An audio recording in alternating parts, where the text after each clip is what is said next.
In today's video, I'm going to talk about the top 5 retirement regrets of all my clients. After years of being a financial planner, my goal has been to figure out exactly what makes people feel completely fulfilled during retirement. And that's why I'm making this video today, so you know exactly how to create your dream retirement and avoid the common pitfalls along the way. So let's get right into it. The core problem is a timing problem. Many people fail to plan effectively for retirement because they put it off for so long. And of course, that leads to significant regrets. If I could shout from the rooftops one thing that people could improve on, and that's that people do not understand how much they'll need for retirement. Studies show that the average American has less than $150,000 saved by retirement age. Now, I've talked in other videos about how many people have the opposite problem and they put off enjoying life because they're super savers.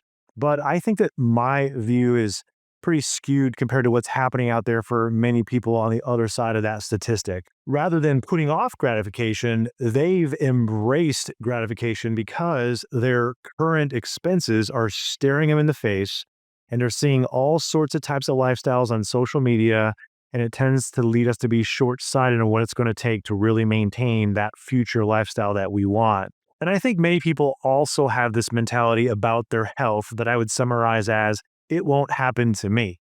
They're not thinking about the cost of healthcare and those unexpected expenses.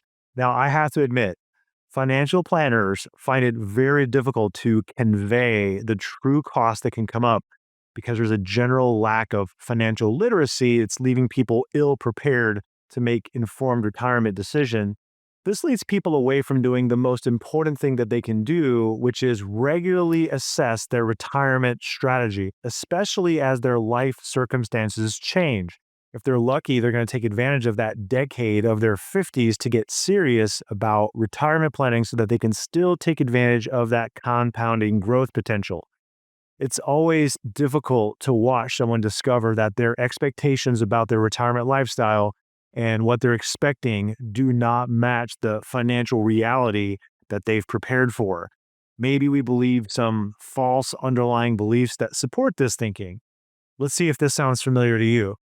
Social Security will be enough to cover my retirement needs, when in reality, it typically replaces only about 40% of pre-retirement income. I can always work longer if I need more money. Ignoring health issues or job market challenges can often force people into an earlier retirement than they planned. I'll spend less in retirement during my working years, when many retirees actually spend more in their early retirement years because of travel and hobbies. Or how about this one? All I need to do is average a 7% return, and then I can afford to spend 6% per year, overlooking the sequence of returns risk when in reality, you need a strategic withdrawal plan for spending down your accounts when you stop working. Medicare will cover all of my healthcare needs. Now, this thinking causes us to not account for the significant out-of-pocket expenses and then the long-term custodial care costs.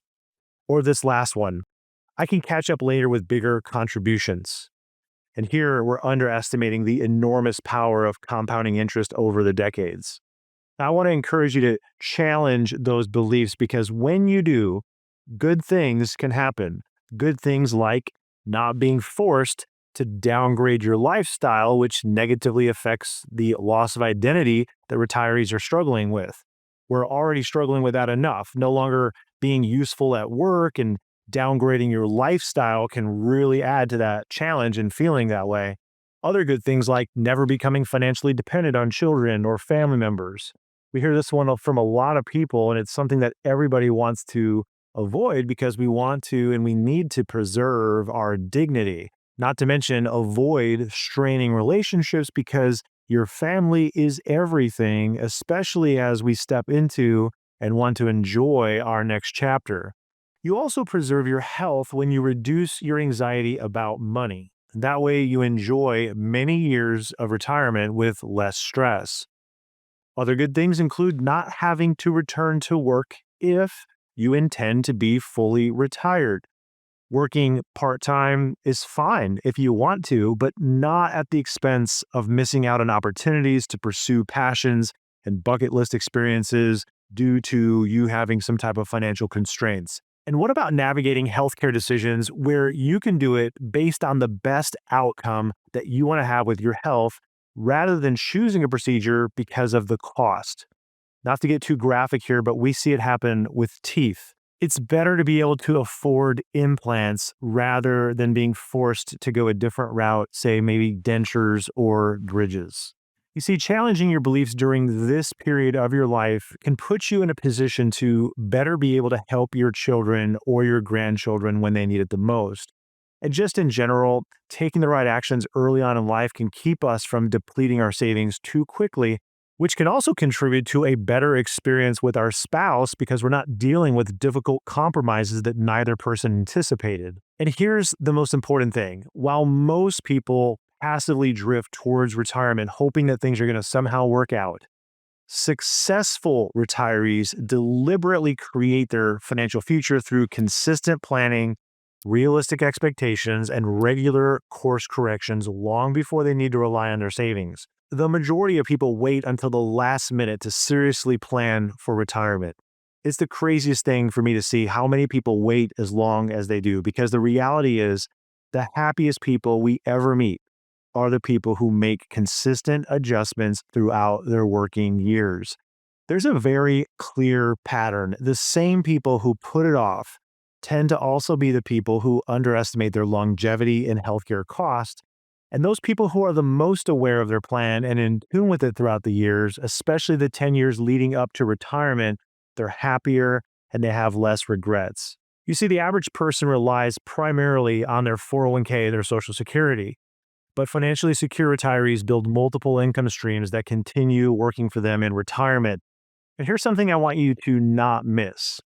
People need to question their current lifestyle and whether they're on track to sustain it or not, because it doesn't have to be a sad story, but it is something that you should take some time with, you should be aware of, and you should practice making adjustments if needed, so that whatever happens to you in your future is something that you're expecting and it's not something that surprises you. And I say practice because it's not only the financial aspects of retirement, but it's also the emotional and experiential. People who report the highest satisfaction have invested equal energy in building their social connections, purpose, and their health for their post work life. I'll give you an example story that maybe you can relate to. Tom and Jenny, both in their mid 50s, relocated to Texas from the Midwest because Tom had an opportunity to be at the ground level of a new company that he was excited about. Their combined income was around $190,000, and they had accumulated $1.2 million in their 401k balances between the two of them. Now, up to this point, they hadn't thought very much about retirement, but in the back of their mind, they just thought, well, maybe it's going to happen at age 65. At this point in their lives, they focused exclusively on wealth accumulation because they just moved, they minimized their social connections outside of their work colleagues. So, when asked what life would look like beyond their working careers, it was crickets. She mentioned she'd like to travel more. He struggled to come up with anything beyond watching football. So, this is an example of a family who had a strong financial discipline, but they limited their planning to financial planning stuff only and had not given much time to their health, their relationships, and a sense of meaning or purpose. So, the first thing we did, of course, was we looked at their retirement readiness and their financial metrics. But we need to go beyond that because there needs to be a balance between wealth accumulation and current life enjoyment. You heard me right. I said current life enjoyment. Not to be morbid, but let's shock the system for a minute. What if you died next year? Is there something you'd rather be doing more of instead of those 50 hours plus every week at work? Let's plan for the future and let's prosper today. Where is that balance between accumulating wealth and enjoying your life today? And that's why we discussed things like social connections and relationship building opportunities. Should they start doing things that were not only work related, but they're also in service of having a more fulfilling life now and in the future?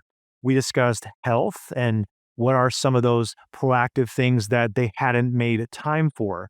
He was always so busy that he never took the time to even do the routine things that guys his age needed to be doing for his health.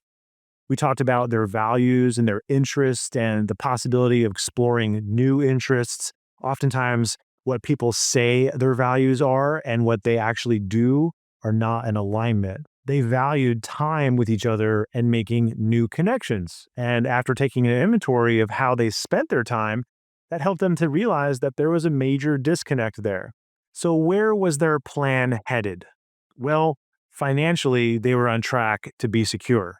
But their risk, though it wasn't financial, it was actually one of the biggest and saddest problems happening to people every day when they're no longer distracted by work. And that is the risk of loneliness and social isolation. I hate it. I see so many lonely people, and I see it as a warning for myself as well, because I can personally relate to Tom and Jenny. I focus on work a lot when the truth is I'd rather be out riding my bike or in my wood shop making a table. We don't want to end up lonely, and it takes work to not end up that way for many people. It takes letting go of some of your work. If Tom and Jenny do not change something, then they're at risk of having some health limitations. Do you know that if you visit Italy, you have to be able to stand on your feet all day? When I was there in 2019, we put in something like 20,000 steps every day, walking around Rome and all sorts of places. And if you've watched my videos for any length of time, you hear me say this quite a bit. Tom and Jenny's plan was headed towards regret of sacrificed family time and experiences and the risk of joining the wealthy but unhealthy category.